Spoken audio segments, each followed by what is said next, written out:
nina uhakika kwamba mtafika kule mnakokwenda mbinguni, ukaonane na Mungu wenu. Amen. Bwana Yesu asifiwe sana.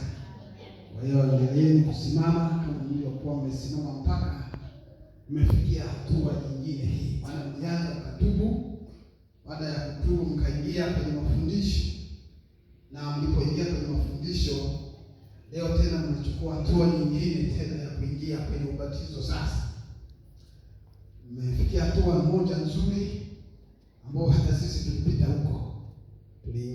Tulitubu, tukaingia kwenye mafundisho. Baada ya mafundisho tukaingia kwenye kubatizwa, na tulipoingia kwenye kubatizwa tukapita huko, tukaendelea kufundishwa, tukaendelea kukulia wokovu mpaka hapa tulipo. Bwana asifiwe sana. Kwa hiyo nyinyi muendelee kusimama katika mafundisho ambayo yataendelea. Mafundisho hayana mwisho. Maana hata sisi bado tunaitwa ni wanafunzi. Kwa hiyo wanafunzi hauishi. Sio kwamba kuna watu wengine akibatizwa wanasema tayari nishakakoma, nishakabatizwa mimi nimekoma. Hamna, wanafunzi unaendelea mpaka dakika ya mwisho. Amina. Kwa hiyo tuangalie neno la Mungu katika kitabu cha Mathayo sura ya 3. Mathayo ile